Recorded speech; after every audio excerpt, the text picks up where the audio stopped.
Hi, ഞാൻ ബിന്ദു. എൻ്റെ YouTube channel chilli ജാസ്മിനിലേക്ക് എല്ലാവർക്കും സ്വാഗതം. എല്ലാ കാലത്തും നട്ട് വളർത്താൻ പറ്റുന്ന ഒന്നാണ് പയർ. പക്ഷെ നമ്മൾ ഈ മഴക്കാലത്ത് പയറിൻ്റെ വിത്തുകൾ പാകിയാൽ കിളുത്ത് കിട്ടാൻ ഭയങ്കര ബുദ്ധിമുട്ടാണ്. സാധാരണ നമ്മൾ വിത്തുകൾ കുതിർക്കേണ്ട ഒന്നും ആവശ്യമില്ല. അങ്ങനെ കുതിർക്കാതെ തന്നെ നമ്മൾ മണ്ണിനകത്തേക്ക് പാകി വെള്ളം തളിച്ച് വെച്ചാൽ ഒരു 2 ദിവസം കഴിയുമ്പോൾ അല്ലെങ്കിൽ 3-ാമത്തെ ദിവസം ഉറപ്പായും മുള പൊട്ടും. നമ്മൾ സാധാരണ മഴക്കാലത്തും ഇതേപോലെ വിത്തുകൾ പാകി വെച്ചതിന് ശേഷം 2-ാമത്തെ ദിവസം തൊട്ട് നോക്കാൻ തുടങ്ങും, കിളുത്തിട്ടുണ്ടോ, കിളുത്ത് വരുന്നുണ്ടോ. 2-ാമത്തെ ദിവസം വലിയ കുഴപ്പമില്ല, നാളെ കിളുക്കുമായിരിക്കും, അല്ലെ 4-ാമത്തെ ദിവസം കിളുക്കുമായിരിക്കും എന്ന് പറഞ്ഞിരിക്കും. ഒരു 5 ദിവസം ആകുമ്പോൾ നമ്മൾ ഓർക്കും നമ്മളിട്ട വിത്ത് എന്തിയേ, നീ കിളുക്കാനുള്ള ഒരുക്കം ഉണ്ടോ എന്നൊക്കെ ഓർത്ത് മണ്ണൊക്കെ മാന്തി അവിടെ ഒരു പരീക്ഷണം നടത്തും. എന്നെപ്പോലെ ഈ മണ്ണൊക്കെ മാന്തി നോക്കി വിത്തുകളൊക്കെ കിളുക്കുന്നുണ്ടോ എന്ന് നോക്കുന്ന മറ്റ് ആൾക്കാരുണ്ടെങ്കിൽ എനിക്കൊന്ന് കമൻറ്റ് ചെയ്യാൻ മറക്കരുതേ. നമ്മളങ്ങനെ നോക്കുമ്പോണ്ടല്ലോ, ഇവിടെ പയർ ഇട്ടതുപോലെ പോലും കാണാറില്ല. പയറിൻ്റെ ഒരു അംശം പോലും അവിടെ അവശേഷിക്കുന്നുണ്ടായിരിക്കത്തില്ല, അത് മുഴുവനും ചീഞ്ഞു പോവും. പയറിൻ്റെ വിത്തുകൾ ഒന്നുപോലും നഷ്ടപ്പെട്ടു പോകാതെ മഴക്കാലത്ത് കിളിർപ്പിച്ച് വളർത്തിയെടുക്കാൻ ഞാനൊരു അടിപൊളി സൂത്രം പറഞ്ഞു തരാവേ. ഇതിന്ന് നമുക്ക് പാകാനായിട്ടുള്ള വിത്തുകളാണ്. വയലറ്റ് പയർ നീളത്തിലുള്ളതാണ്. അത് നമ്മൾ വൈജയന്തി പയറെന്ന് പറയുവേ. വൈജയന്തി പയർ എപ്പോഴും മഴക്കാലത്ത് നട്ട് വളർത്താൻ വളരെ അനുയോജ്യമായിട്ടുള്ള ഒരിനം വള്ളിപ്പയറാണ്. അപ്പം ഞാൻ അതാണ് എടുക്കുന്നത്. ഇപ്പോൾ സാധാരണ നമ്മളുടെ പയറാണെങ്കിലും കുഴപ്പമില്ല. അപ്പം ഇതിനകത്തുനിന്ന് ഇത്രയും പയറുണ്ട്. ഇപ്പം സാധാരണ സമയത്താണെങ്കിൽ ഈ പയർ നമ്മൾ നേരിട്ട് നട്ടാൽ മതി. കണ്ടോ, ഇതിനെ ഞാൻ ഈ പാത്രത്തിനകത്ത് ഇതിനകത്തിടാം. ഈ പാത്രത്തിനകത്തെ അങ്ങോട്ട് ഇടുവാണേ. ഇനി നമ്മൾ എന്നാ ചെയ്യുന്നതെന്നറിയോ, ഇതിനകത്തേക്ക് ഒരു ശകലം സ്യൂഡോമോണാസ്, അതായത് ഒരു 1/2 ടീസ്പൂൺ വരെ നമുക്ക് സ്യൂഡോമോണാസ് ഇട്ട് കൊടുക്കാം. എന്നിട്ട് അതിനകത്തേക്ക് കുറച്ച് വെള്ളം, കുറച്ച് വെള്ളമാണ് ഞാൻ ഒഴിച്ചിരിക്കുന്നത്. അതിനകത്ത് ഇതേപോലെ കലക്കി നമ്മൾ മാറ്റി വെക്കണം. പയർ മാറ്റി വെക്കുക എന്ന് പറഞ്ഞാൽ പയർ ഒത്തിരി അധികം നേരം വെള്ളത്തിലിടേണ്ട കാര്യമില്ല. ഒരു 1/2 മണിക്കൂർ ധാരാളം. അങ്ങനെ നമ്മൾ 1/2 മണിക്കൂർ വെള്ളത്തിനകത്ത് ഇട്ട് വെക്കണം. അങ്ങനെ ഇട്ട് വെച്ചതിന് ശേഷം നമ്മൾ ചെയ്യുന്നത് എന്നാണെന്നറിയോ, ഇതുപോലൊരു തുണി, എന്തെങ്കിലും ഒരു തുണി കഷ്ണം, അത് പക്ഷേ ഒരു കട്ടിക്ക് മടക്കിയെടുക്കണേ. ഒരു 4 ഒക്കെ മടക്കിയെടുക്കണം. അങ്ങനെ മടക്കിയെടുത്തതിന് ശേഷം അതിനകത്തേക്ക് നമുക്ക് ഈ വിത്തിനെ അരിച്ചൊഴിക്കാം. അപ്പം ഇതേപോലെ വെച്ചിട്ട് അതിൻ്റെ മുകളിലോട്ട് നമ്മുടെ ഈ വിത്തിനെ ഇങ്ങനെ ഒഴിക്കുക. അപ്പം ആ വെള്ളമെല്ലാം ഊർന്നു പോയി. ഇങ്ങനെ വെച്ചാൽ കണ്ടോ, ഈ വെള്ളം ഊർന്ന് ശകലം വെള്ളമയൊക്കെ അതിലിരുന്നാലും കുഴപ്പമില്ലേ. അപ്പം ഇതേപോലെ നമ്മൾ വെള്ളം ഒഴിച്ചു മാറ്റിയതിന് ശേഷം ഈ തുണി നല്ലോണം കെട്ടിയിട്ട്, അപ്പോൾ ഇതിനകത്തൊരു ചെറിയ നനവുണ്ടേ, ആ ചെറിയ നനവോടുകൂടി ഇതുപോലെ നമ്മളിതിനെ നല്ല മുറുക്കി അങ്ങോട്ട് കെട്ടണം. ആ വിത്തിരിക്കുന്നിട അത്ര മുറുകണ്ട, അതിൻ്റെ മുകൾ ഭാഗം നല്ലതുപോലെ ഒരു മുറുക്കി കെട്ടിയിട്ട് ഇതിൻ്റെ മുകൾ വശം, ഈ വെച്ചിരിക്കുന്നതിൻ്റെ കെട്ടിയ ഭാഗത്തിൻ്റെ മുകൾ വശം നമ്മൾ നല്ല പോലെ ഒന്ന് നനയ്ക്കുക. ഈ നനച്ച് കെട്ടി വെച്ചിരിക്കുന്നത് ഒരു പാത്രത്തിനകത്തിട്ട് മുറുക്കി അടച്ച് മാറ്റി വയ്ക്കണം. അങ്ങനെ മാറ്റി വെച്ച് ഒരു 4 ദിവസമായിട്ട് എടുത്താൽ മതി. ആ 4 ദിവസമായിട്ട് എടുക്കുമ്പോഴത്തെ അവസ്ഥ ഞാൻ കാണിച്ചു തരാവേ. ഈ പാത്രത്തിനകത്ത് ഞാൻ ഇതേപോലെ 4 ദിവസവും കഴിഞ്ഞതാണേ. ഇപ്പം തുണിക്കൊരു ചെറിയ ഒരു ഈർപ്പമൊക്കെ ഉണ്ട്. പിന്നെ നല്ല ടൈറ്റായിട്ട് അടച്ചു വെച്ച് കഴിഞ്ഞാൽ ഇതിൽ നിന്ന് വരുന്ന ഈ ആവി പോലെ വരുന്ന ബാഷ്പങ്ങളും പുറത്തു പോകത്തില്ല. ആ നനവ് ഇതിന് കിട്ടിയാൽ മതി. ഇപ്പം 4 ദിവസം കഴിഞ്ഞപ്പോഴത്തെ അവസ്ഥയാണേ. കണ്ടോ, എല്ലാം നല്ലവണ്ണം മുളച്ചു വന്നിട്ടുണ്ട്. കണ്ടോ, ഓരോ പയറും ഇതേപോലെ മുളച്ചു വരും. നമ്മളിങ്ങനെ അതിൻ്റെ ആ വേരൊന്നും പൊട്ടിപ്പോകാതെ ഇതിനെ പൊക്കിയെടുത്താൽ മതി. എല്ലാം തന്നെ ഏകദേശം എല്ലാം തന്നെ കിളുത്തിട്ടുണ്ട്. ഇത് മുള പൊട്ടിയിട്ടേ ഉള്ളൂ, ശരിയായിട്ടുള്ള പരിപാടി കഴിഞ്ഞിട്ടില്ല. ചിലത് കണ്ടോ കിളുക്കാതെയും പോയിട്ടുണ്ട്. പക്ഷേ കിളുക്കാനുള്ളതെല്ലാം തന്നെ ഈ സമയത്തിനുള്ളിൽ കിളിർത്ത് വരും. ഇനി ഇതുപോലെ കിളുത്ത് വന്നതിന് ശേഷം നമ്മൾ എന്നാ ചെയ്യുന്നതെന്നറിയോ, ഇനി ഇതിനെ നമുക്ക് പാകിയിടണം. അപ്പം നല്ലോണം ഇളക്കമുള്ള മണ്ണിൽ ഒക്കെ പാകി കൊടുക്കാം. ഇതിവിടെ നമ്മളൊരു കൃഷി കഴിഞ്ഞിട്ടിരിക്കുന്ന മണ്ണാണേ.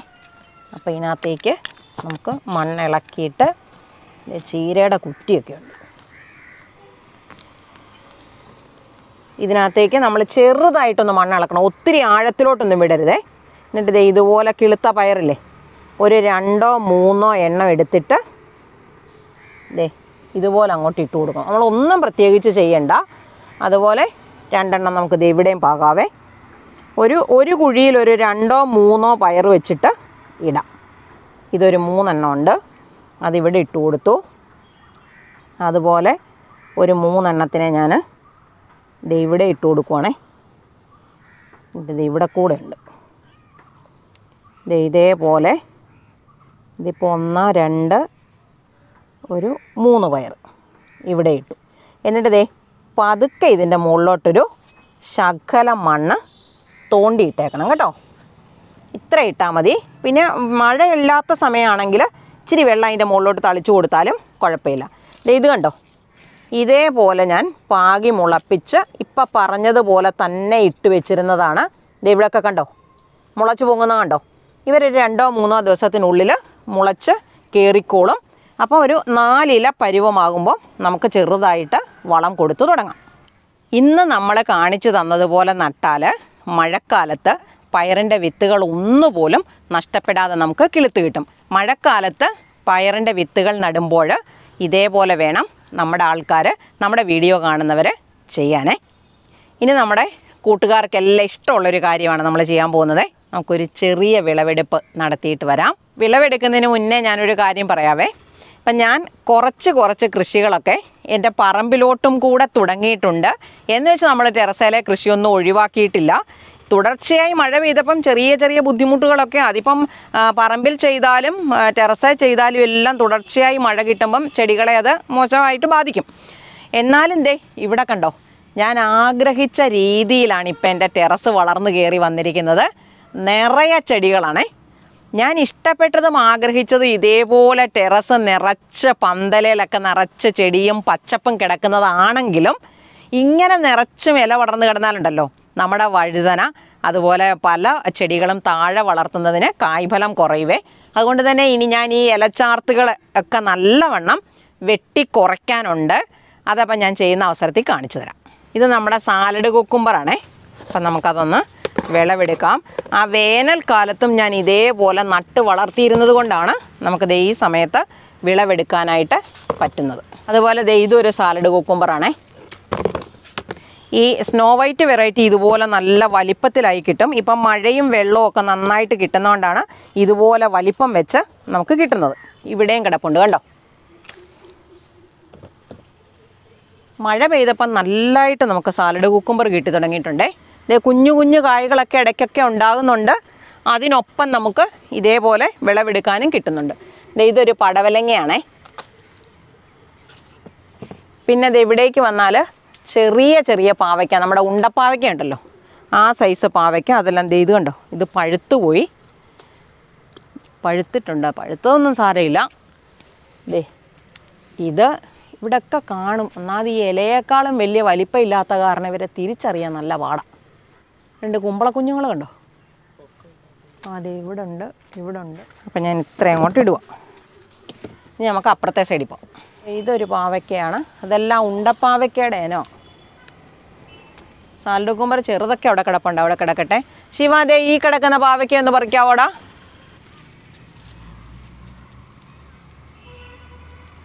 വലിച്ചോ, കിട്ടിയില്ലേ? ആ നല്ല സൂപ്പർ പാവയ്ക്കയാണ്. പിന്നെ ദേ ഇവിടെ ഒരു പാവയ്ക്കയുണ്ട്. പാവയ്ക്കകൾ പെട്ടെന്ന് പറിച്ചില്ലേ അങ്ങ് വെള്ളം വീണിട്ട് ചീയാൻ തുടങ്ങും വേഗത്തിൽ. ഇത് പറിച്ചെടുക്കാം. ഇതിനിടയ്ക്കൂടെ ഒരെണ്ണം പോയിട്ടുണ്ടേ. പിന്നെ ഇവിടെയൊക്കെ കിടന്നാൽ നമ്മൾ കാണത്തില്ല. ഉണ്ടോ ഇത് പക്ഷേ നമ്മുടെ കുറ്റിപ്പയറിൻ്റെ ഒരു സാധനം. ഇത് നമുക്ക് ഇതിൻ്റെ വിത്ത് പറിച്ച് പാകണം. അത് അവിടെ നിന്നോട്ടെ. ഇത് മുറിച്ചെടുക്കാം. ശിവ ഇതൊന്ന് പിടിച്ചേടാ. എന്നാ ഇത് പിന്നെ എൻ്റെ കയ്യിലിരുന്നു. ഇത് നമുക്ക് മുറിച്ചെടുക്കാം. എന്നാ ഇതും കൂടെ എടുത്തേക്കാം. കണ്ടോ. അപ്പോൾ ഇന്ന് നന്നായിട്ട് നമുക്ക് സാലഡ് കുക്കുംബർ കിട്ടിയിട്ടുണ്ടേ. ഇവിടെയൊക്കെ മേളിലുണ്ട്. നമുക്ക് അടുത്ത ദിവസം പറിക്കാം. എല്ലാം കൂടെ ഒരുമിച്ച് പറിച്ചാൽ തിന്ന് തീരത്തില്ലല്ലോ. ഇവിടെ ഒരു പാവയ്ക്കയുണ്ടേ. കണ്ടോ. അപ്പോൾ ഈ പാവയ്ക്ക പറിച്ചപ്പോൾ ഇതിലൊരു കായ്ച്ച ഇരിക്കുന്നുണ്ടായിരുന്നു. നമ്മളിതേ കായ്ച്ചക്കണി ഇവിടെ വെച്ചിട്ടുണ്ടേ. നമുക്കതൊന്ന് തുറന്ന് കാണുകയും ചെയ്യാം. ഈ വെള്ളരിക്ക ഞാനിപ്പോൾ പറിക്കുന്നില്ല, ഇതിനേക്കാൾ വലുത് വേറെ കിടപ്പുണ്ടാകും, എടുക്കാം. ഇത് നമ്മുടെ കായ്ച്ചക്കണിയാണ്. സാധാരണ കായ്ച്ചക്കണിയിൽ ഇങ്ങനെ കായ്ച്ച പൊതിഞ്ഞിരിക്കാറാണ് പതിവ്. ഇന്ന് കാണുന്നില്ല. എനിക്ക് തോന്നുന്നത് ഇതിനകത്ത് കുറേ അധികം കായ്ച്ചകൾ വീണ് കിടപ്പുണ്ട്. അതെല്ലാം കൂടെ ചത്തിട്ടുണ്ടല്ലോ, ചീഞ്ഞ് കിടക്കും. ഇതുണ്ടോ കിടക്കുന്നുണ്ടോ, എന്തോരം ആണെന്ന് കണ്ടോ. അപ്പോൾ ഇത് ചീഞ്ഞിട്ടുണ്ട്, ചീഞ്ഞ മണമുണ്ട്. അപ്പോൾ ഇത് കളഞ്ഞിട്ട് ഞാൻ വീണ്ടും ഇതിനകത്തേക്ക് കുറച്ച് വെള്ളം ഒഴിച്ചിട്ട് കുറച്ച് സോപ്പും കൂടെ ഇട്ടിട്ടാണ് ഇനി ഇതിൻ്റെ മുകളിൽ തൂക്കിയിടുന്നത്. ഇത് നമുക്കിത് ഇത്രയും കിട്ടിയിട്ടുണ്ട്. ഇത് കൊണ്ടുവച്ചിട്ട് നമുക്ക് അടുത്ത വിളവെടുപ്പും കൂടെ നടത്താം. നമുക്കിത് ഈ വരയം പീച്ചിൽ പറിച്ചെടുക്കാവേ. ഇങ്ങനെ നമ്മൾ ഞെക്കുമ്പോൾ ഞെക്ക് കൊള്ളുന്നുണ്ടെങ്കിൽ വിളഞ്ഞു പോയിട്ടില്ല. അപ്പോൾ ഇത് നല്ല പാകത്തിലുള്ളതാണ്. കണ്ടോ, ഇത് ഇത്രയും നീളത്തിലുള്ള ഒരെണ്ണം കിട്ടി. ഇനി ഇവിടെ 1-2 എണ്ണം കൂടെ ഉണ്ട്, നമുക്ക് അതും കൂടെ എടുത്തുകൊണ്ട് വരാം. ഇതും കൂടെ നമുക്ക് പറിച്ചെടുക്കാം. ഇനി ഇത് ഇവിടെ ഒരെണ്ണം കൂടെ ഉണ്ട്, അതും കൂടെ നമുക്ക് എടുക്കാം. ഇത് കണ്ടോ, വലിച്ചെടുക്കുവാണേ. ഇവിടെ ഒരു പാവയ്ക്കയുണ്ട്. ഈ ഒരു പാവയ്ക്ക പഴുത്തതാണ്. ഇതേ കിടക്കുന്ന ഒരെണ്ണം കണ്ടോ. അപ്പുറത്തൊരെണ്ണമുണ്ട്.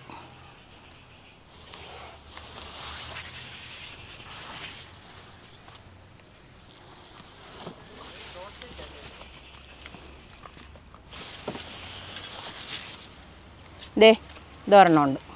ഇനി 5-6 വെണ്ടയ്ക്ക ഉണ്ടായതുകൊണ്ട് നമുക്കതും കൂടെ ഒന്ന് എടുത്തേക്കാം. ഇതുപോലെ ഉണ്ട്. ഇവർ ഈ വെട്ടം കിട്ടാഞ്ഞിട്ടാണ് മുകളിലോട്ട് പോകുന്നത്. നമ്മുടെ പന്തലിൻ്റെ ആഗ്രഹം തീർന്നു ശരിക്കും പറഞ്ഞാൽ. എനിക്ക് ഇതുപോലെ വളർന്നാണ്ടല്ലോ, നമുക്കൊരു ഇച്ചിരി സ്ഥലമാണ് എനിക്ക് ടെറസിലുള്ളത്. അപ്പോൾ അവിടെ ഇതുപോലെ വളർത്തിക്കഴിഞ്ഞാൽ നമുക്കൊന്നും കിട്ടാതാകും. അപ്പം നമുക്കൊരു ഏരിയ തിരിച്ച് ഇനി ഇവരെ വളർത്താൻ തുടങ്ങണം. ഒരു ഭാഗത്ത് മാത്രം പടരുന്നവർ, പിന്നെ ഒരു ഭാഗത്ത് പടരാത്തവരെ ആക്കണം.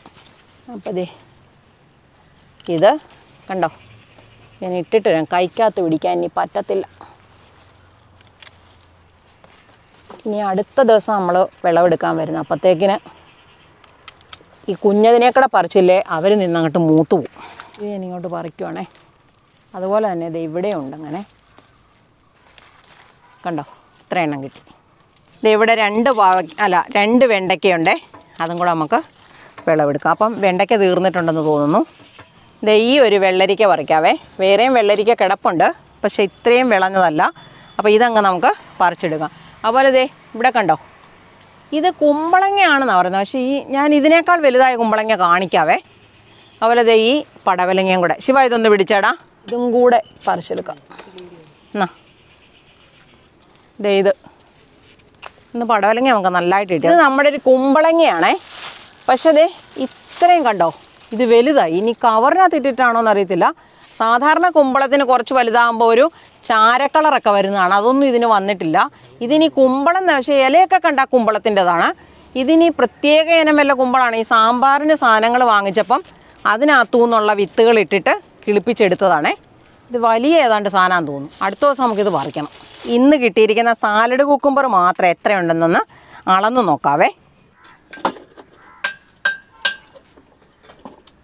2.5 3 3 3/4 4 100-നടുത്ത് വരുന്നു. 4 400 തൊട്ട് താഴെ 4 300 ആണ്. ഏകദേശം ഒരു 4.5 കിലോയ്ക്ക് അടുത്തുള്ള സാലഡ് കുക്കുംബറാണ് നമ്മളിന്ന് വിളവെടുത്തിരിക്കുന്നത്. ഇനിയും പാകമാകാറായത് വേറെ അതിനെ കിടപ്പുണ്ട്. ഇന്ന് നമ്മൾ വിളവെടുത്തപ്പം ഇത്രയും സാലഡ് കുക്കുംബർ, കുറച്ച് പാവയ്ക്ക, കുറച്ച് പീച്ചിൽ, കുറച്ച് വെണ്ടയ്ക്ക, ഒരു വെള്ളരിക്ക, ഇത്രയും പടവലങ്ങ, ഇത്രയും സാധനമാണ് നമുക്കിന്ന് കിട്ടിയിരിക്കുന്നത്. എൻ്റെ വീഡിയോ ഇഷ്ടമാകുവാണെങ്കിൽ എനിക്കൊരു ലൈക്ക് തരാനും സബ്സ്ക്രൈബ് ചെയ്യാത്തവരാരെങ്കിലും ഉണ്ടെങ്കിൽ സബ്സ്ക്രൈബ് ചെയ്യാനും മറന്നു പോകല്ലേ. അതുപോലെ ഒരു കാര്യം കൂടെ ഉണ്ട്, നമ്മളിപ്പം നമ്മുടെ ഈ കൃഷി ചാനലിൻ്റെ കൂടെ എനിക്കിഷ്ടപ്പെട്ട ചില കാര്യങ്ങളൊക്കെ ഉണ്ട്. തയ്യൽ, അതുപോലെ തന്നെ പാചകം, അതുപോലെ കുറച്ച് ചെറിയ യാത്രകൾ, അങ്ങനെയുള്ള കാര്യങ്ങളൊക്കെ ഇപ്പം നമ്മുടെ കൃഷി ചാനലിൽ കാണിച്ചു കഴിഞ്ഞാൽ കൃഷി മാത്രം ഇഷ്ടമുള്ളവർക്കാണെങ്കിൽ ഇത് കാണാൻ ഇഷ്ടമല്ലെന്ന് എനിക്കറിയാം. അപ്പോൾ അതുകൊണ്ട് ഞാനൊരു ചെറിയ ചാനൽ ചില്ലി ജാസ്മിൻ വ്ളോഗ്സ് എന്ന പേരിൽ തുടങ്ങിയിട്ടുണ്ട്. അത്തരത്തിലുള്ള കാര്യങ്ങൾ കാണാൻ താല്പര്യമുള്ളവരാണെങ്കിൽ എൻ്റെ വീഡിയോ ഒന്ന് കണ്ടു നോക്കണം. എല്ലാ വീഡിയോകളും എന്ന് പറയുന്നത്, എൻ്റെ സാധാരണ വീഡിയോ എന്ന് പറയുന്നത് കൃഷിയുടേത് മാത്രമാണ്. അല്ലാത്ത കാര്യങ്ങളാണ് നമ്മുടെ ചില്ലി ജാസ്മിൻ വ്ളോഗ്സിൽ വരുന്നത്. ആ വ്ളോഗ് കാണുമ്പം ഞാൻ എൻ്റെ കൃഷിയൊക്കെ നിർത്തി ഇത്തരത്തിലുള്ള കാര്യങ്ങളിലേക്ക് മാറിയോ എന്ന് തോന്നരുത്. അതുകൊണ്ടാണ് ഞാനിന്ന് പറഞ്ഞത്. ഇതേപോലെ ഉപകാരപ്രദമായ മറ്റൊരു വീഡിയോയുമായി നമുക്ക് അടുത്ത ദിവസം വീണ്ടും കാണാം.